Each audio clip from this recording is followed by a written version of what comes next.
Halo Bang, selamat siang. Sebelumnya makasih banyak udah mau diwawancara di kesempatan hari ini. Boleh kenalin nih Bang, siapa namanya?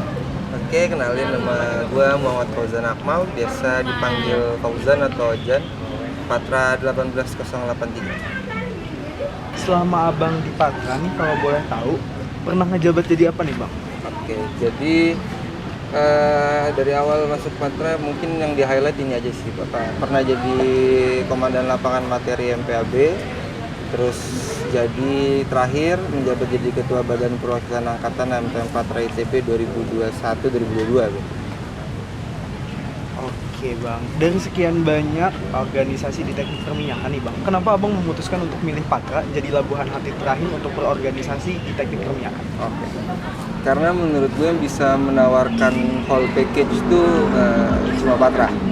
Karena ya di sini kita bisa lihat sendiri Patra kan sebenarnya marwahnya apa, tujuannya kemana, dan gue lihat itu coba kita lihat latar belakangnya Patra sendiri kan intinya mempersiapkan SDM buat membangun energi bangsa gitu. Pada dasarnya Patra terjadi ada itu, dan yang gue masuk teknik perminyakan karena itu yang selaras dengan tujuan hidup dan mimpi itu ya ada di Patra gitu.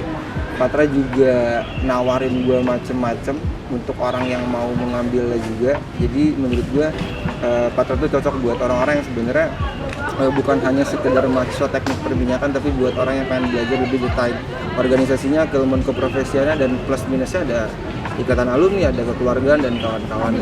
Sebenarnya secara simpel kayak gitu.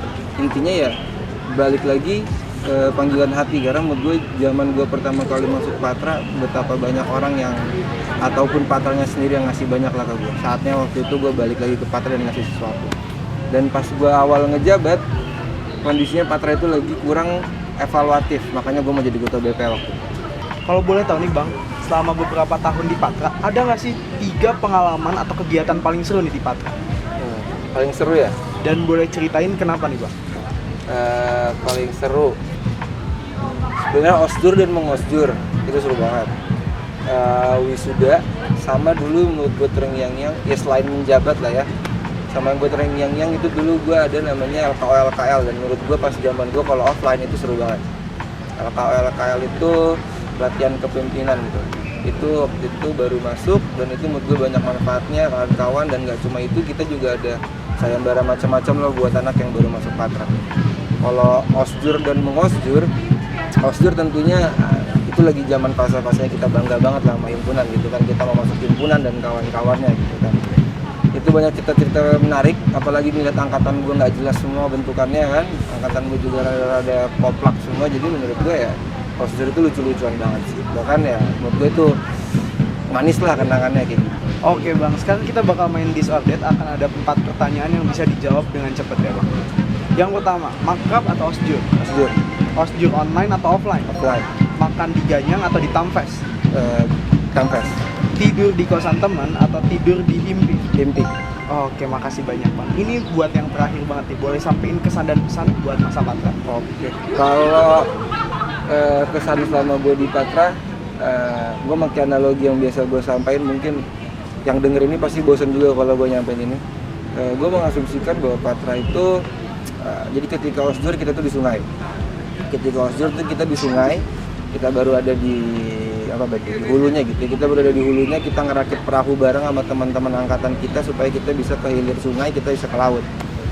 Dari situ gue baru ngerasa ketika kita baru masuk Patra, itu tuh kita disambut sama bahtera besar, organisasi besar yang luar biasa gitu ya. Dan menurut gue Patra tuh nggak pernah menawarkan tiket atau memaksa lu harus ngambil tiket buat naik kapal itu. Jadi itu tuh bebas di antara kita aja, kita mau masuk gak ke bahtera itu. Dan menurut gue di bahtera itulah starting point lu mau nyuci dulu, lu mau nyuci piring, lu mau ngelap tuh deck, mau kayak gimana pun caranya nyampe suatu saat nanti lu jadi nahkoda di Patra.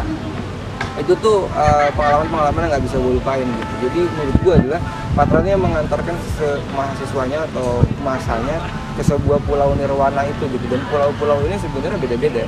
Banyak teman gue yang mungkin belum nyampe nahkoda tapi dia udah mau turun duluan karena dia mau jadi raja di pulau dia sendiri. Saya gue mengasumsikannya seperti itu. Misalnya contoh teman-teman yang jadi presiden SPI, chairman IATMI itu bukan orang receh juga gitu kan. Itu orang mantep semua itu kan. Dan mereka turun seketika di tengah perjalanan mungkin karena mereka ngerasa itu udah pulau nirwana mereka gitu. Dan mereka belajar yang tadinya mereka nyuci ngepel di Bahtera Jing gagal di Patra tadi mereka pakai di tempat-tempat lain itu, bahkan nggak cuma di SPI atau Yat nih, banyak banget yang tempat lain. Itulah yang gue dapet bahwa Patra itu bukan hanya bullshit-bullshitan rumah, bukan hanya tempat kembali bla bla bla, nggak. Patra itu sebenarnya menurut gue adalah yang mengantarkan lu ke tempat itu yang lu mau. Jadi lu harus bisa memanfaatkan selama waktu lu di Patra, dan tidak ada cara lain untuk mengabdi ketika yang lebih baik dengan cara untuk mengabdi mengaplikasikan apa yang lu pelajari selama lu di Bahtera itu. Jadi nggak yang terlalu menyi harus kayak gini, tapi udah intinya Patra itu mengantarkan. Itu menurut gue kesan terbaik yang bisa gue ceritakan secara singkat selama gue di Patra. Kalau pesan gue ada dua. Yang pertama, satu itu tentang porsi bukan versi. Yang gue lihat masa Patra itu terlalu banyak versi hidupnya. Menurut gue orang yang sukses itu orang yang truthfully terhadap dirinya sendiri gitu. Kita asumsikan, siapa nama lu? Hafiz. Misalnya Hafiz punya 0 sampai 100 hidupnya.